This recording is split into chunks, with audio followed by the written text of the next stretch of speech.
I'm Kirk Harnack. On This Week in Radio Tech, we're talking tubes, the glowing kind, and counting down to the National EAS Test. Chris Tarr and Chris Tobin join me for This Week in Radio Tech. Next.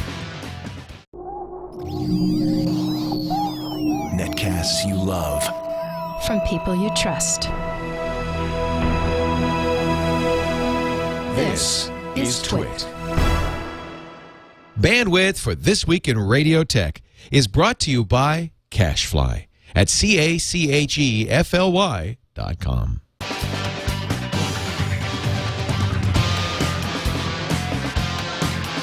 This is This Week in Radio Tech, episode 104, recorded October 26th, 2011. Kiss My EAS. This Week in Radio Tech is brought to you by Omnia Audio and the new Omnia 11. Big market radio engineers are calling it effortlessly loud. Check it out on the web at omniaaudio.com. It's time for This Week in Radio Tech. Hi, good afternoon, good evening, good morning, wherever you are. I'm Kirk Harnack, host of the show, and glad you're here. This is the show where we talk about radio technology and all the stuff that goes between the laser pickup on the CD player or the head on the hard drive or the stylus on the end of the tone arm, and takes it all the way to the transmitter and even out to the folks listening. Yeah, we're the guys who try to make all that radio stuff work. Radio's been around for, 80, 90 years or so, almost 100. We should do a history show on this one time. We ought to get an expert in on that. Speaking of experts, I got two of them with me. I'm not. I just try to host the show. We have the best-dressed engineer in radio from Manhattan, New York City. It's Chris Tobin. Hello, Chris. How are you? I am well, Kirk. And yourself? Feeling well? I'm lovely. I'm lovely. Good to see you again. Just saw you last Saturday. Yes, that was a great panel. I had a good time. I hope you did. I did. I enjoyed hearing what you had to say. Oh, good. Tell us why you're qualified to talk to us on TWIRT. Well, let's see. Last 26 years of doing radio in the New York metro area and other parts of the country. Worked at two major radio networks, and now I'm running a audio-video codec company. I guess that's about the best way to put it. All right. We have lots of experience to send to them, and lots of experience to help us out on this show as well. So you still have your hand a little bit in radio engineering. You're consulting here and there, aren't you? Somebody call you up. You talk to them. All right. Oh, yeah. I'm working with two radio stations right now, building out transmitter sites and some studio studio STLs. Yep. Gotcha. Well, then also we have with us a guy who actually does radio work all day long. And on weekends, too, sometimes. It's Chris Tarr from Muckwonago, Wisconsin. Hey, Chris, glad you're back. Well, thank you. I'm the president of nothing, except for maybe my own fan club. I'm the director of engineering for Intercom's radio stations in Madison and Milwaukee. There are 5 FMs, 1 AM. I also do contract work all over the place, mostly for AM stations, and are a frequent writer for Radio Guide magazine, and also doing stuff here on TWIRT. Cool. Aren't you on the radio from time to time on Door County Station or something? I am usually on Sundays from 10 to 3 at FM 1069, thelodge.com. I'm also, by the way, doing a presentation if you're an SBE member into streaming for radio broadcast. Check out the SBE site. I'll be doing a webinar in December on how to stream stations for radio. That's very cool. Will you share that information with us here, too, or have you already? I think we've talked about it a couple of times, but this will be actually start to finish, choosing providers, setting up the infrastructure to stream. Should be a very good session. Well, good deal. Well, hey, closer to the date, tell us, or do you have to register for that? Do you go to the SBE website and register? Yeah, it's actually already up. It should already be up on the SBE website. You can register for it there. Gotcha. All right. SBE.org is the site, right? Yeah. Oh, I like the lower third. Thanks, Burke. Yes, SBE.org is the website. Jeez. All right. Well, I'm sorry. It's got me tickled there, that lower third. Oh, my goodness. Okay, well, let's get on with the show. This is This Week in Radio Tech, where we talk about radio tech. And on the subjects today, there's a number of things to talk about. I want to spend a couple of minutes talking about what happened this past Friday night. It was a celebration, a salute to the 50th anniversary of FM stereo. And so there was a panel on a nice program that was put together in Lower Manhattan in the Tribeca area. And on this panel, this co-chaired by David Bialik and also Scott Feibush, both of whom have been on this show before. But here are the participants in the panel. This is a who's who of FM radio. Dick Burton was on the panel, and he was an original member of the FM Stereo Committee. Now, Chris Tarr, I know you weren't there. Chris Tobin, you weren't at this event, were you? I didn't run into you there, did I? No, I couldn't make the event. I had some family matters. But I heard it was very good. It was a very good event. It was very interesting to hear these guys' stories. Okay, Dick Burton was he was part of the committee, and he was part of the field test guys who were actually stationed in a hotel room checking out FM signals and making measurements and notes on how the different FM systems worked and proving out the one that we use today. Also on the committee, on the panel last Friday night, Frank Foti of Omnia Audio, and Frank wasn't around when the FM was developed, but Frank, who's one of my bosses at Omnia, Frank is promoting this idea, not his idea, he's just promoting an idea that had been around for a while now, and actually making it work, of single sideband FM stereo subcarrier, which helps reduce multipath. Kind of an interesting idea. Also, Richard Mertz of Cavell and Mertz was there. Richard was in the Atlanta area doing a lot of early work, early 70s work in FM stereo. Arno Meyer was on the panel. Now, Arno, this guy's incredible. If you're in broadcasting, you've heard of Bell R modulation monitors. Well, Arno Meyer started Bell R, president of Bell R, and back when FM stereo came along, well, you need a way to transmit it. You also need a way to measure it. Measure what you're transmitting to see if it meets the specs, if it's legal, if your equipment is all adjusted right. And, hey, nowadays equipment is so modern that there's really not much in terms of adjustment. Setting a pilot level and a modulation level is about it. But back then, there were a lot of tweaks you had to make to get things just right on the air. And so Arno with Bell R really was very inventive in coming up with proper ways to measure things. Hey, Robert Orban was on the panel. And, Robert Orban and Eric Small, who was also on the panel, together they came up with the original Orban Optimod 8000. And that was really an amazing feat of technology, putting the stereo generator and the processor together. So, in fact, Robert Orban and Frank Foti sat right next to each other, gave presentations close to each other, and Robert Orban is going to be a guest on this show coming up in a few weeks. He's also, I believe he might even also be on the Triangulation show, the one that precedes this one. So Robert Orban is in the San Francisco area, going to travel up to the TWiT network. That's the plan anyway. Skip Peasy, who's also been on the show, was on the panel. Bill Sachs, who's been on so many of these guys have been on the show, have been on the panel. And Eric Small, as I mentioned, from Modulation Sciences was on the panel, too. So it was Herb Squire. Couldn't forget Herb Squire from WQXR was also on the panel. Now, what did they talk about? Well, I wish I could recreate it for you. And there may be a video that's going to be put up on the AES.org website. They did videotape and stream live this panel. But there were a lot of stories told about the beginnings of FM stereo. And the one thing that I want to relate, and Tobin, Chris Tarr, help me out here, if you will, after I get started with a couple of these things. One of the points made was that the FM stereo standard has outlived, being 50 years old now, has outlived so many other technologies that have come and gone. 8-track tapes, reel-to-reel tapes, cassette tapes, digital compact cassette, right, DCC, quad, right, AM stereo. The things that I'm mentioning have well, with the exception of open reel tape, all of these things have come and gone, while FM stereo continues to be the standard. And what's interesting, DAT, there you go, Eric Duckman in the chat room says DAT tapes, come and gone, yeah, during the FM stereo area. DLT, I don't remember what that is. Is that like a BLT? String and 2 cups, no, Alex. So, and not only is FM stereo a standard in the U.S., it's a standard in all the countries around the world I can think of. Now, some countries use 50 microsecond pre-emphasis and some use 75 microsecond pre-emphasis. But other than that, the way we do FM stereo is standard everywhere in the world. Chris Tarr, Chris Tobin, you guys got any more notions on things that have come and gone in that time? There was a whole page full of stuff on the screen. I just can't remember what they all were. Oh, no, you the top ones. Yeah, as I say, you could have a whole show on what's come and gone between then. But I think it says something for how solid that standard was, or continues to be, and how well it works. It's easy now to conceptualize FM stereo now that it's been created and we've worked with it.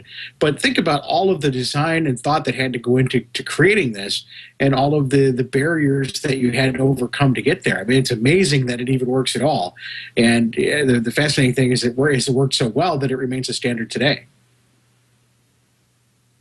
Yep, I would agree that it does actually work very well. It ain't perfect, but in an analog world and with real world gear, it actually does work really well. The early stereo generators were only capable of producing something like 27.5 dB of separation, left to right channel, and so when the FM stereo rules were written, the FCC only required 27.5 dB of separation. I hope I got that number right. I think I do.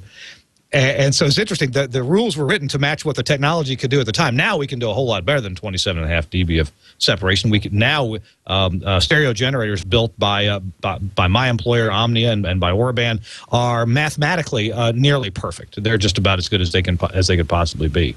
I'm sorry, Chris Tobin, were you going to say something? No, I was just going to say that I was going to agree with Chris that you can pick many topics that have come and gone, many technologies. But the FM stereo definitely has got to be probably the most robust when you think about it and what it has to go through. And even the technology FMX that was being developed to enhance the standard that we still use, that even came and went. So, that's right. So there's been a lot. Yeah. FMX, wasn't that Dolby's idea of how to make a lot of money selling chips to FM stereo manufacturers? Well, actually, let's see. I don't know if Dolby was involved in the first. If I worked at a station that was one of the beta stations for FMX, and it was a company, it was Broadcast Technology Partners out of Detroit. What the patents? CBS Labs in Stamford, Connecticut was developing the technology. And then they folded, the labs folded, and I think that technology was sold to a company, I want to say BT Partners in Detroit for some reason. I'm not sure why. But they're the ones that went on to continue developing it, and it was almost, I think they were doing DBX on the L-R of the stereo carrier. If memory serves me right. It was a companding system, and it was interesting the way it worked. I mean, it did improve the distance of the stereo signal, but I think the companding was a little too aggressive. So to explain that to our listeners, the idea here was that when you're listening to an FM stereo station at some weaker signal levels, some distance from the transmitter side, you really do suffer a noise penalty when your radio goes to stereo. And I forget how much it is, but it seems like I've heard somewhere as much as a 23 decibel noise penalty on the signal to noise ratio, being mono versus being stereo without a full quieting signal. And so this FMX system, the idea there was to compand the L-R, the stereo difference signal, so that the noise wouldn't always be there. The noise would be masked by the presence of audio. Was that the idea? That's pretty much it in a nutshell. Yeah, absolutely.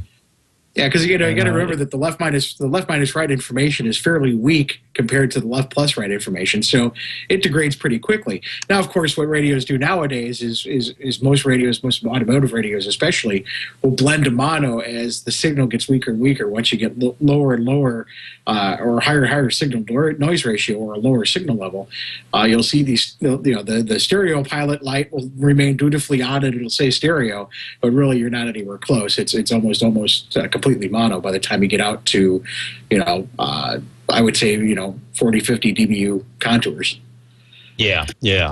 Seems like a lot of those radios too will blend the high frequencies together before they blend the whole thing together. But yeah, the idea there is car manufacturers to get the signals to be less noisy. It seems like FMX was also invented in a day when more listening was done with home stereos, and it seems like probably very little such listening is done nowadays with the ease and cheapness of other sources of music in the home. But in the car, people still seem to want, current items, traffic reports, weather, and to be entertained at the same time while they're moving around. Radio is certainly an easy way to get that.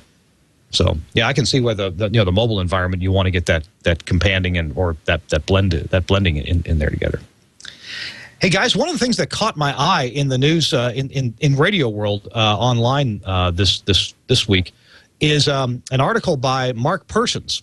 And we've had him on the show a few times. We ought to have him back. But Mark's written a beautiful article that if you want to check out, it's on rwonline.com.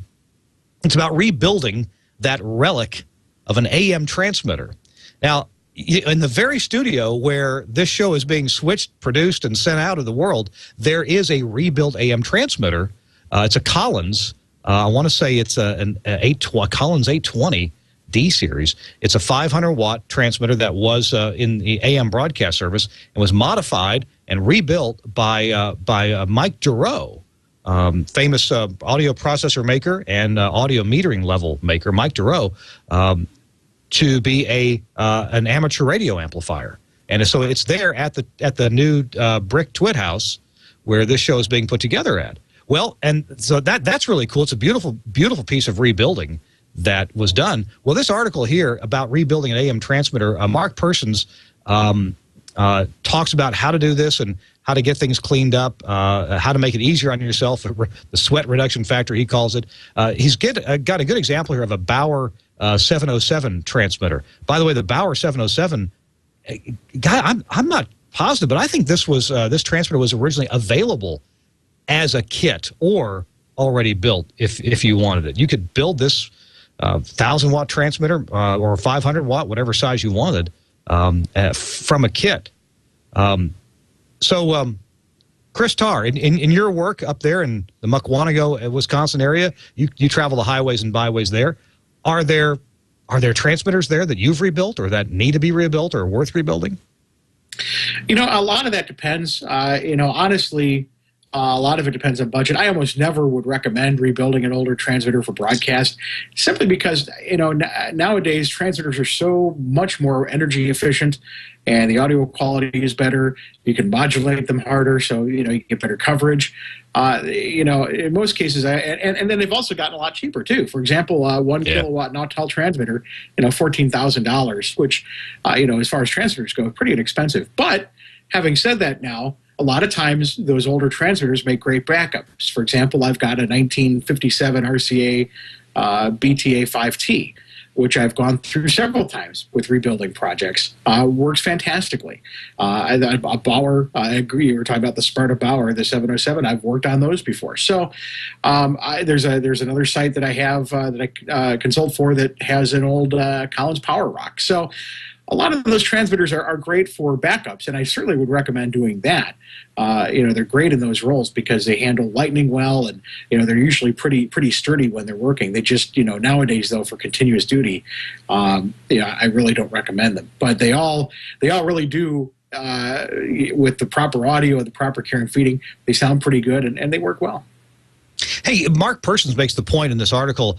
He says solid-state transmitters need to see a 50-ohm load with little reactance in order to run properly. Old tube transmitters can run into a coat hanger, as many veteran engineers would say. So if the AM antenna is misbehaving, well, a tube transmitter can be your savior while antenna repairs are made.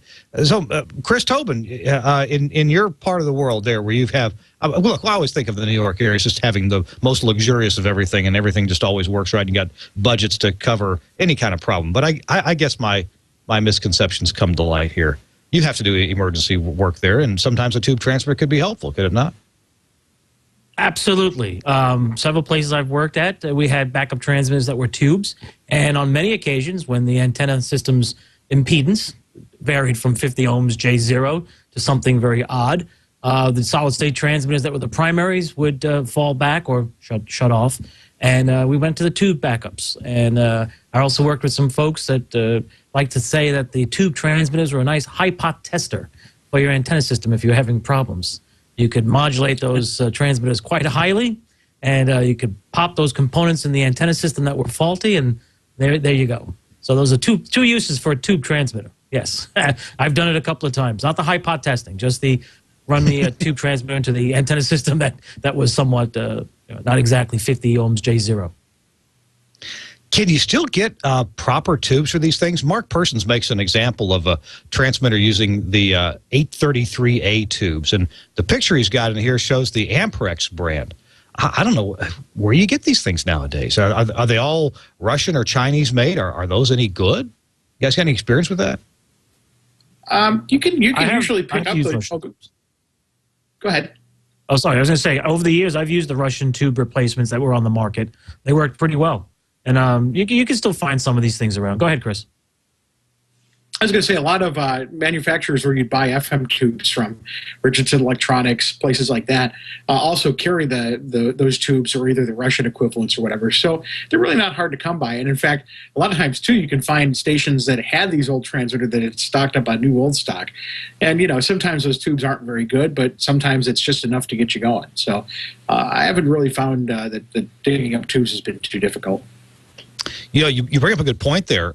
As we have the end of an era that's, well, I say that we're reaching it. We may have already passed it, the end of the era of AM tube transmitters. Yeah, I know there's some out there still operating, especially some high power ones, but that haven't been replaced with solid state ones yet. But this idea of new old stock, I love finding new old stock. When I was doing engineering work on a real regular basis, it was exciting to go into a station that had a transmitter problem and then go searching around the cabinetry and see if I could find any parts for it. And lo and behold, you'd open a box up, and there was not opened in 20 years was a fresh 833A tube or a 4-400 tube or 4500 tube. That's a pretty cool feeling to pull that out and realize nobody's touched this thing in 20 years. And here I'm going to try to make it work in the transmitter. And you know what? Every one I ever tried, the new old stock, that they all worked.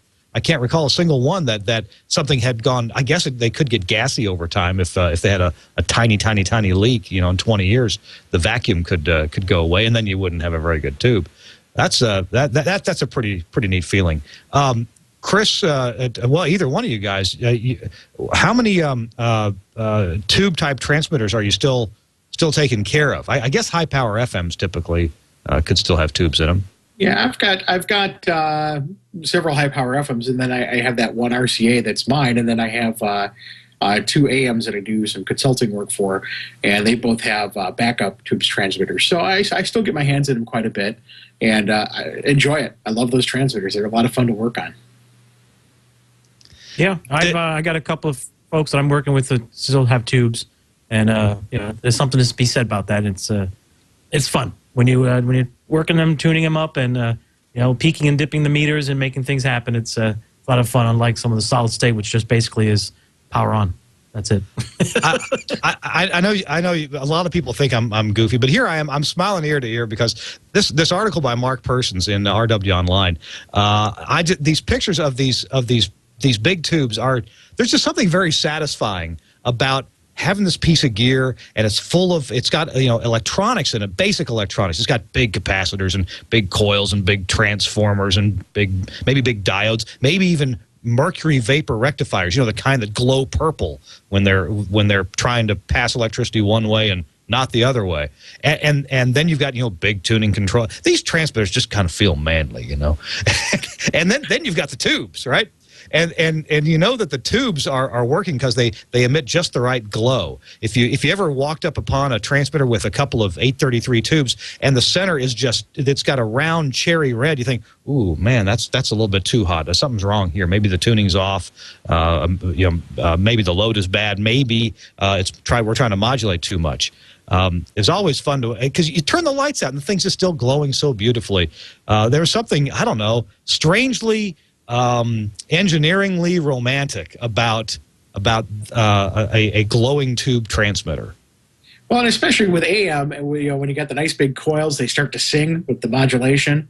Oh yeah, that kind of thing. It's pretty romantic, and you're right. I mean, those transmitters were built like tanks. I mean, these things were built to last, and that's why a lot of them still run today. I think probably the primary reason for their, a lot of these retiring are either you can't find anybody who knows how to fix them, or it does finally, something breaks and it just is cost prohibitive to fix. But, keep them alive while you can. And Chris is right. I saved mine. I've had plenty of instances where I've had towerizing and things like that where, my last resort was just putting the RCA transmitter back on, and you could load it into a wet noodle and it would work. Yeah. Oh, absolutely. That's like the grounded grid FM transmitters.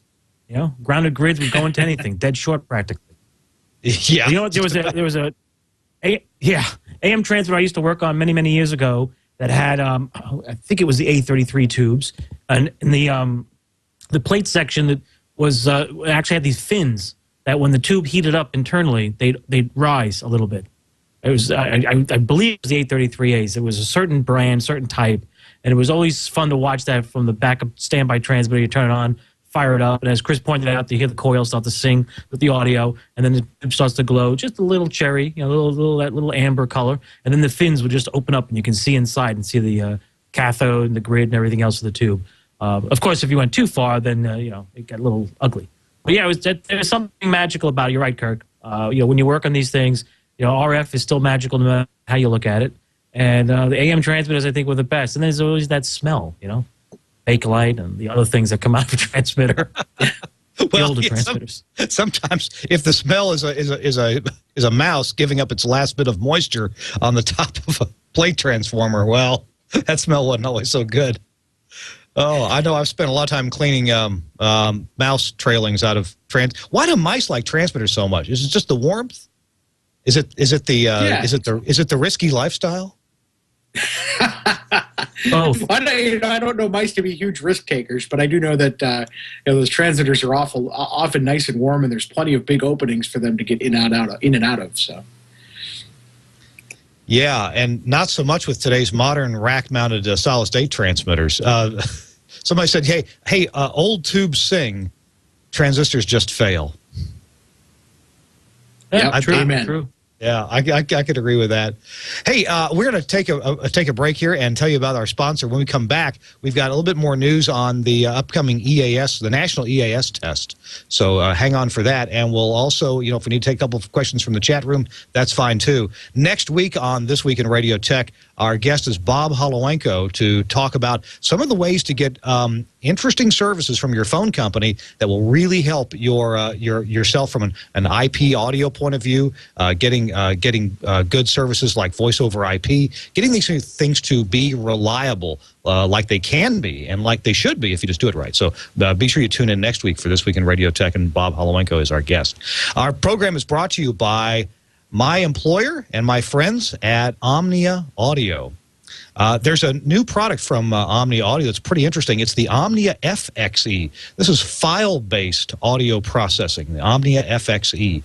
I'm going to tell you about a couple of products and their status right now, but FXE is pretty interesting. If you produce podcasts, if you produce any kind of audio that once you produce it all, maybe you're ingesting audio that's at varying levels and you'd want to get it all to be at the right levels. Well, Omnia FXE is a file-based audio processor. You can do it from a command line. You can have the program watch a folder. When a new file comes in that folder, it can grab that file, process it, and put it back out. And you get to set the processing. There's presets in Omnia FXE, and you can also adjust those presets. Omnia FXE is being used by a couple of the world's largest online music services.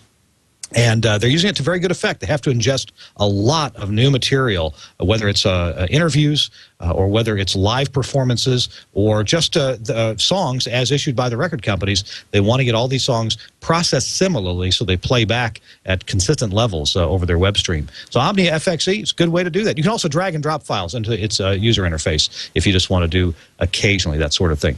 The other thing I want to mention to you is, hey, Omnia 11. A lot of you have Omnia 11 processors now, and a lot of you have them on order. I know because we have a backlog right now. There are some new presets available for Omnia 11 for news and talk and sports.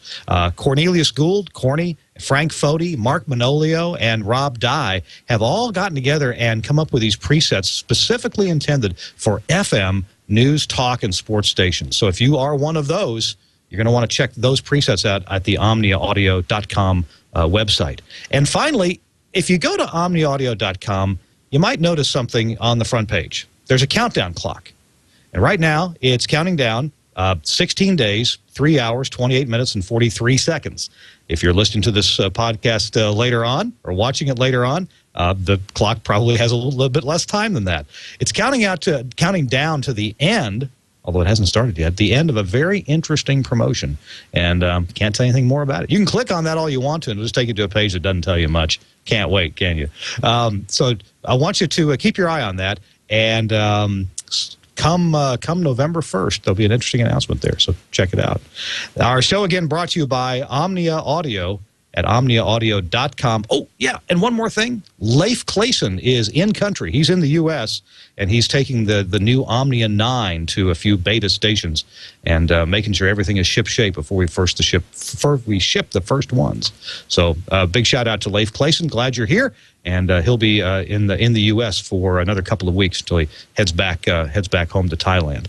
All right, let's continue on with This Week in Radio Tech. Thanks again to Omnia Audio for being our sponsor on the show. All right, guys. We're going to get to EAS, but first, another Radio World online article says this is definitely a major win for the entire radio industry. The decision by an examiner at the U.S. Patent and Trademark Office in the radio automation patent dispute has industry observers optimistic about the ultimate outcome for broadcasters.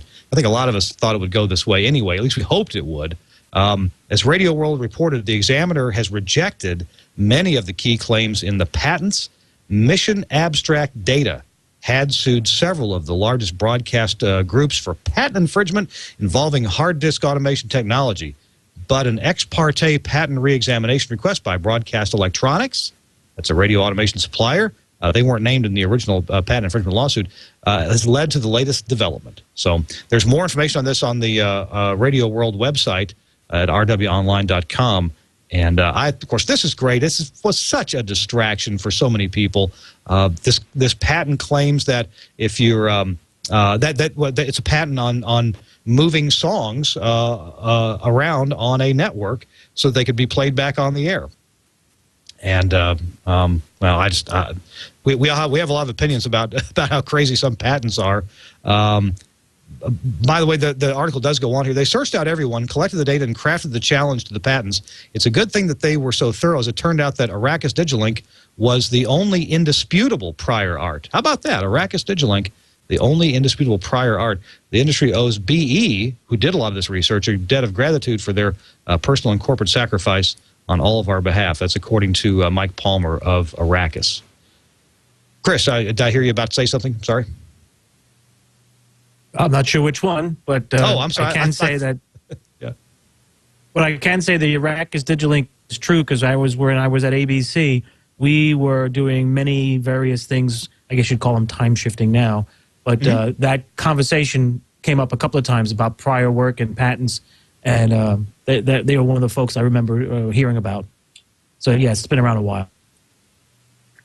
Turns out there's a Arrakis Digilink audio manual, a manual for one of their workstations dated 1992, where this same kind of activity was going on. So I'll be glad to quit talking about this issue. It's such a distraction, and I don't know, a pox on patent trolls. Okay, if you think you've really got a case, fine, but this is one where most people in the broadcast industry thought, no, this is not something that should be pursued. There was prior art prior to this patent. And does that mean the U.S. Patent and Trademark Office makes mistakes? Yeah, I think it does. Should we stop patenting things like that? Well, that's up for debate. Mr. Tarr, you got a thought about that? Well, there was a great, if you go to my website, broadcastengineering.info, there's a great conversation about that, including a link to I believe it was a PBS investigation on it. And what it boils down to is this company existed solely to find a patent that they thought they could make money off of. So, no, I know it's a shocked. surprise. I'm surprised. shocked. But it's funny because you look at their site and they talk about how they're on this mission to, hard drive automation had changed the industry, and they don't know what they're talking about. They just basically had a bunch of lawyers find these things, and there's one company that bought up all of these libraries of patents. It's all they do, and then they look through them and see what's out there that might be able to work, and then they sell them off to these companies who then try to implement them. So, it really was. It was obvious that it was somebody who had no clue how the industry worked or any idea about the history of the industry, because it never really should have even gotten this far. So I'm just glad it's going away. It should have. All right, hey, Chris Tarr, There's gambling going on here. Yeah, I'm shocked. This company was only Here paid you're for winning, the sir. Yeah. Okay. Hey, Chris, Tarr, I think you may have mentioned earlier that you had some information about there's some new information about this national test and a pamphlet, a manual, something that we have to now get. A few things. Actually, the FCC announced 2 initiatives yesterday, and you can go to the FCC's website. I'm going to look down for a second here to look at it. I have it written down. fcc.gov/nationwide EAS test, all one word. And what you want to do there, if you're the responsible party, is they have a new handbook that is to be used only on the day of the National EAS test. It looks just like the other EAS handbook, but it supersedes it for that one day. And if you know about the posting rules, you must have that booklet posted into your control point. But it's only active for that day. So grab that, download that. They also have the information on the website and how to register your station, because as you know, the FCC is going to require you to register your station, and then after the test runs, you have to go back in and file either file paperwork, real paper and mail it in. I don't know who do that, or do it online and fill out a quick survey and put in some information about how the test worked. But those are some things we've been waiting on to get kind of clarified by the FCC, and they've done so now. So be sure to download that and print out that booklet from the FCC website and post that in your control point, and also familiarize yourself with the website. And there's already a place there to enter in preliminary information, including the location of your station and some contact information and things like that. So also, if you haven't also done that, if you have a Sage Digital NDEC, actually all the different EAS encoders have bulletins on their websites about what to do to prepare for the test, but there's one in particular with the Sage NDEC that's very important to read about audio levels. So if you haven't yet, you really got to start thinking about this, because although most devices will pass the EAS, the National Emergency, the EAN, automatically, there are some caveats, and you just want to make sure that you're ready to go, because you probably don't want to be the one that doesn't pass the test. Although I have heard through the grapevine that the FCC will not be handing out fines, but I wouldn't want to test that out. But you may have to stay after school. Yeah. But it'll be interesting to see. One of the things they're talking about, the Sage, the digital NDEC, is that there was an issue with levels in this version of the firmware where apparently the input levels can be so loud that it superimposes itself onto the playback that's happening in real time. So you've got the audio that's coming down, then the 6 seconds or whatever ahead of audio that's being fed into the box at the same time, and it goes into this loop, this feedback loop, which causes the audio to degrade. And so you very much want to check the website to take care of that. It's pretty easy to fix. It's just adjusting your input levels. This thing is about 23 pages long. 23rd page, 22nd, 2 of the pages are just for notes. So, yeah, it's worth downloading. If you go to that webpage that Burke was showing on the screen, what was it, fcc.gov/ what was it, Chris Tarr? I have to look down at my notes again. It is Nationwide EAS Test, all one word. Gotcha. And as soon as you go to that URL, it switches you to a different one, but the one that you mentioned is the easy one to remember. Right. And another thing that some people, surprisingly, I guess I would say surprising, because it's kind of confusing, that some engineers haven't quite grasped yet, is that every other test that you run on an encoder is store and forward. So the alert comes in, it gets recorded into the memory of the box. When the alert is over, it's then rebroadcast from your box. this is the only type of alert that will actually be real time, that will not be stored forward. As soon as the test comes in, it starts and the audio channel opens, and that audio channel is live, and it's live all through the chain from where the audio starts to all of the entry points to you. So that's one of the interesting things about these tests, and one of the reasons they want to go more than 2 minutes, because most boxes have a 2-minute record limit, and they want to make sure that in this situation, when you're not recording, that it doesn't just automatically time out after 2 minutes. So it's another thing to kind of think about, that you can't, and this isn't one of those things you can record and play back later. It will be done in real time. You know, I think that's important because most of the time the text of a test or even an actual emergency you can spit that out. You can say that in under 2 minutes. But I don't care who the president is; he might talk for more than 2 minutes. Right, yeah. And that was the point. Is we want to make sure that these boxes do what they say. And there's also, if you haven't seen it yet, by the way, before I forget, there is a great, and I'll have to see if I can find the link and post it up. Barry Thomas posted a great YouTube video that actually simulated that. He had a Sage specially configured to, which you can't normally do under normal circumstances, but had one modified to actually transmit the EAN and had a receiver, and actually went through a 3.5-minute test with the box to show you what would happen and the series of events that would happen when this test comes. And it was real enlightening. You could see exactly how the boxes acted and how they were, how they worked and interacted together for this live test. And he recorded all that, put it up on YouTube. Yeah, it's pretty cool. Actually, we had that on the show last week, so I'm glad you brought it up. Remind people to go to YouTube and have a look at it. I said we'd put the link up. You know what? I think I probably failed to do that. But I'm sure if you search EAS test on YouTube, you'll find that video. We actually watched it here on the show, a couple minutes worth of it. But thanks for bringing that to our attention again. Okay. Chris Tobin in the New York area. You think this is going to go pretty well? I think so. Folks here in New York have been practicing, checking everything, reviewing procedures. Like I said, I think in last week or week before when we talked about the EAS, here in New York City, the broadcasters have been very proactive at working with both local government and amongst ourselves. And we've got the system really humming along, if you will. So I think this test should actually go without a hitch. Boxes will turn on. I'm just curious about stations that are automated, that don't have anybody on site and are participating in EAS, and curious how that's going to roll out. What we're going to hear from the reports after the tests are done. But here's the other thing is that non-participating stations still have to do this. So that'll be interesting to see as well.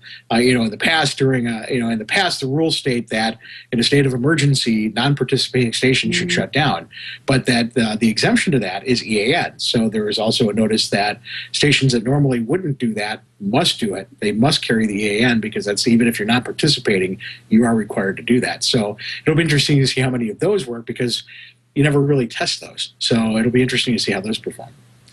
Looks like this manual speaks to that on page 16, but maybe we're reading different things here, Chris Tarr. This says for manual operation that you can transmit the following. It includes, this is a nationwide test. During this test, most television providers, this is, insert station name, we will be discontinuing programming for the duration of the test. Our programming will resume at the end of the test in about 3 minutes. So what does that mean? And are you sure that's the manual for that day and not the standard manual? I'm pretty certain that I read that the. I have to double check on that. I guess we read different things. Yeah, this is the handbook for November 9th, 2011. And this says for non-participating stations. It's on page 16. So, well, there's a point of lack of clarity. Huh. Yeah, I'll have to look at that. For some reason, I saw that in an email today where I'd seen. In fact, I'm going to look at it now and see if I can find where I have my notes. I think we should just run War of the Worlds for 3 minutes. Yeah, well, there you go. There you go. Yeah, the solution. Well, there's this news story on Radio World Online, rwonline.com. I know I keep referencing them because they are a great source of information. Here you go. If you go to this article at rwonline.com, it's called Online EAS Test Report Form, now available. There is a link at the bottom to the reporting forms and to the manual that Chris has been mentioning that you can download. It's just a PDF, so easy to print out. and put at the points of EAS remote control. So there you go. Cool. All right. Chris Tarr, did you have anything else this week that was on your mind? We didn't get to talk much before the show about setting up what all of our topics were on the show. Did you have something else in mind? Well, I mean, that's all I've been working on is the EAS stuff. That has pretty much been my life the past few days, because you can't underestimate how important this is, and like it or not like it, it's here, and it's not too many days away. So, and especially in a situation like where I'm doing consulting work for other stations, I'm kind of their engineer. So I also have to worry about them and making sure that they're set up as well. Gotcha. And all right. And you still in this test, you still have to make sure HD2 and 3 interrupts as well. Correct? Oh, do you? Huh. Yes, you do. You absolutely do. So. If you haven't, you should have been doing that already. Like I have mine slaved to the master channel, which is really how you're supposed to do it. So I actually have an interrupt box that whenever the audio, whenever the alert gets fired on my EAS box, it automatically interrupts the audio on HD2 and plays the alert through. I only say that because we've been talking. The articles I've read, people I've talked with. HD2 and 3 never came up in the conversation.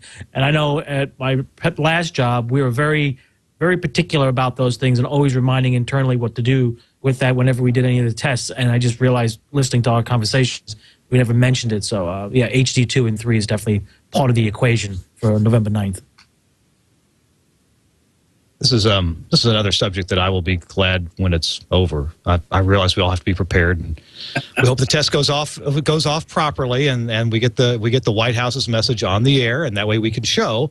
It'd be a good learning experience to see where the system fails. And that's kind of where I'm at with it. It is a big pain, and it's frustrating, and it's all these things, but I really am. The curiosity has gotten the best of me on, will this actually work? Because this is exactly what it was designed for, and we actually have never tested it to see if it would actually do it. So I am curious to see how it all turned out.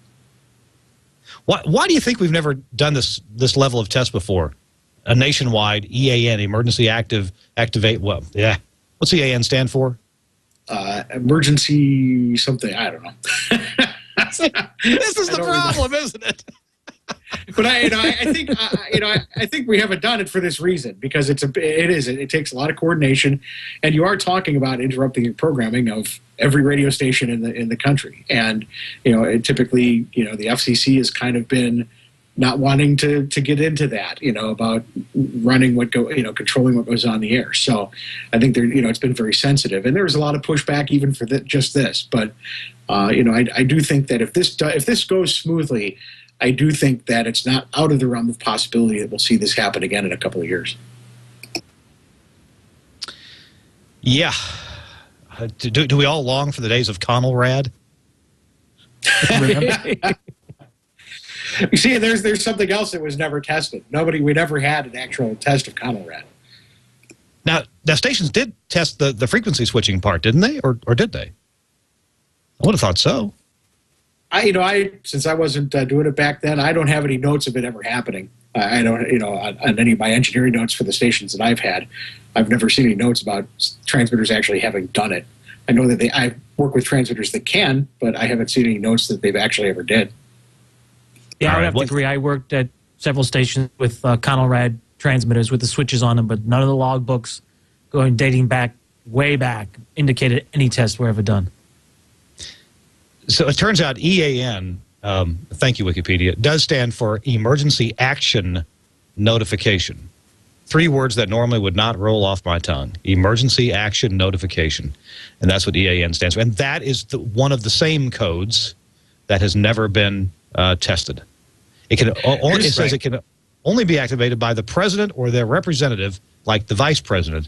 And so it's, of course, it's the EAS system that carries the emergency action notification.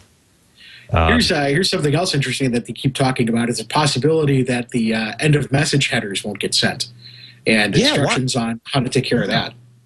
Why is it a possibility that they won't get sent? I think it has to do with the fact that, in theory, they should be fine. That's, they're saying that it really shouldn't be an issue, but there's a possibility because of the relaying that somewhere along the line, one of the boxes in the daisy chain will turn off and stop sending the alert before the EOM is sent. In most cases, most devices should automatically, from what I'm understanding, should automatically put an EOM on there. But they are saying, giving you instructions on what to do if that doesn't happen. So again, if you like, for example, with me, where I have stations where they don't have an engineer, I have to instruct whoever's there on what to do if that situation arises. And then, of course, with my stations, I'll be there to make sure that happens. Yeah. Yeah, I think in this case, it's called an emergency action termination. It has its own same code, EAT, as opposed, well, you use the term EOM, which is a good old radio engineering term for any kind of end of message, EOM, whether it's a 25 hertz tone on a reel-to-reel tape, or a tone on a cart machine, or a simulated or virtual tone on a automation playback computer system. But I've heard that too. And stations are to absolutely wait, I guess, until maybe wrong programming comes down the line before they take any action to get their Sage or other brand of boxes out of the line and return the normal programming themselves. So that I don't know. That makes me uncomfortable that somebody is so unsure that this is a possible, or so sure that this possibility that the test may not terminate properly and stations automatically return to normal programming. I don't know that they're thinking that it's a huge possibility. I think it is a possibility. And again, we've never tested it, so we just don't know. So it's kind of covering all those bases. It's like, well, you should get you should get the end tones, but if you don't, here's what you need to do if that happens. So there's just so many things that are up in the air with this because it's never been done at this scale. It's kind of like, well, all the engineers think it should work just fine, but here's a list of things that could go wrong. In the chat room, N6LV says he was in the Ground Observer Corps back in the mid-'50s. Conelrad was taken very seriously back then, and so I'm pretty sure the stations I engineered for prior to my being there, because it was all EBS when I came along in engineering, but they had done the switching, the Conelrad switching, and that was back in the day when enemy bombers could use AM broadcast signals to home in on towns that the whole town may turn the lights out and go dark so that enemy bombers couldn't see them, right? But if the AM radio stations were still on the air, then the enemy bombers could home in on them and find them. So I guess the part of the idea of Conelrad was that you'd either go off the air and quit transmitting, thereby quit providing a homing beacon to the bombers, or you would switch to one of two frequencies that were the only two frequencies on the air across the country. And with all these stations on the air on these two frequencies, one was at the lower end of the AM band, one was up at the upper end of the AM band, then it would confuse the bombers. They couldn't home in on any one particular one because there was just so much RF out there carrying this. So is that a decent explanation, or am I just all washed up? Yeah, there's a website. No, that's probably the best way. That's the best explanation. That's exactly what it was. Because a lot of times you could say, well, for example, in Chicago, 890 WLS. So if you want to bomb Chicago in the dark, home in on 890. The two frequencies, by the way, I believe were 640 and 1240 for the two Conelrad. Yes. I think you're right. There's a website. Stood for, oh, sorry. I was going to say Conelrad stood for Control of Electromagnetic Radiation. Ah, okay. Sure enough. Yeah. Again, Wikipedia is your friend. It even had its own logo. There's a website, conelrad.com, that is fairly interesting, too, with a lot of old, reprints of old stuff that they had back in the Cold War days. Yep. All right.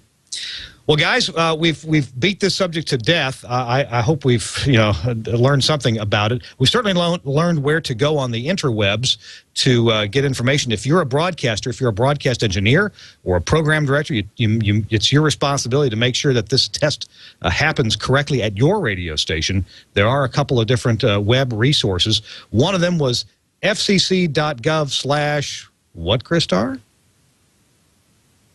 National EAS Test. fcc.gov/National EAS Test.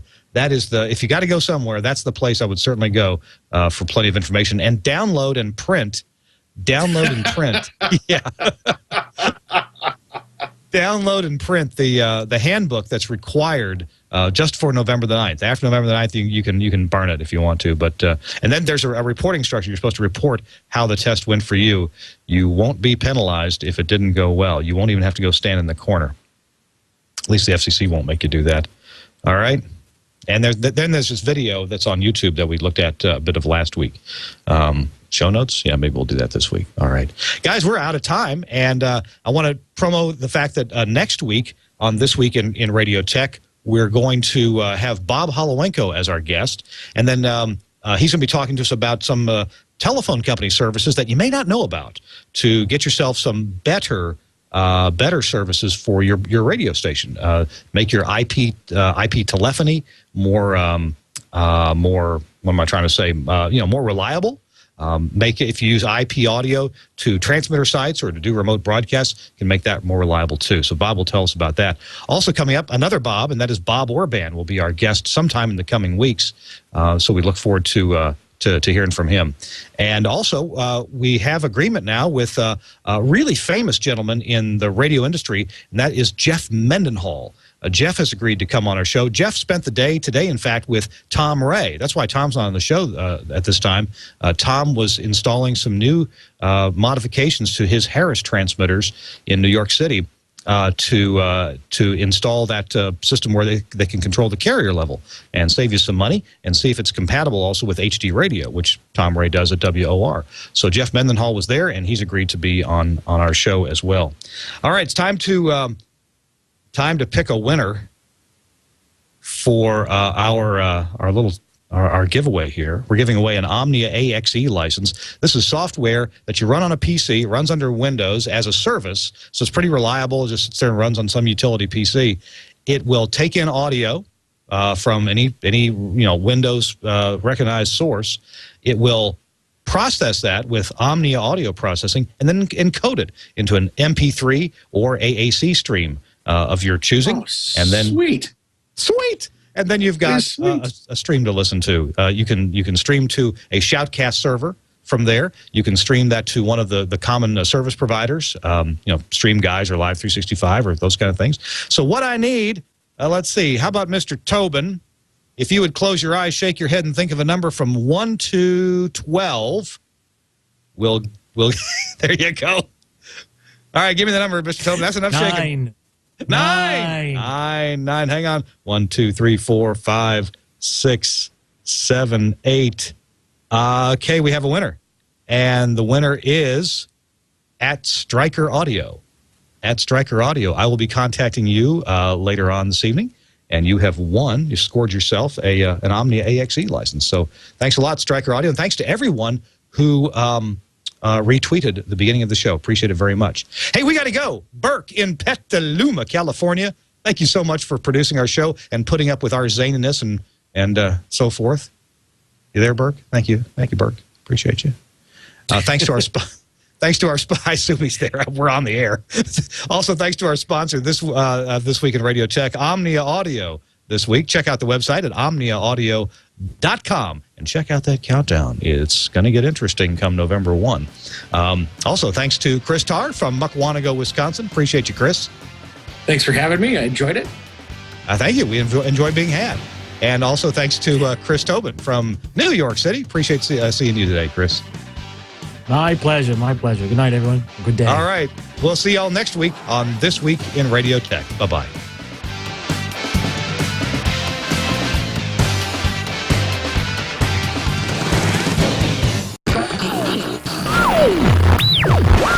Yay! I know what it feels like to be Madonna.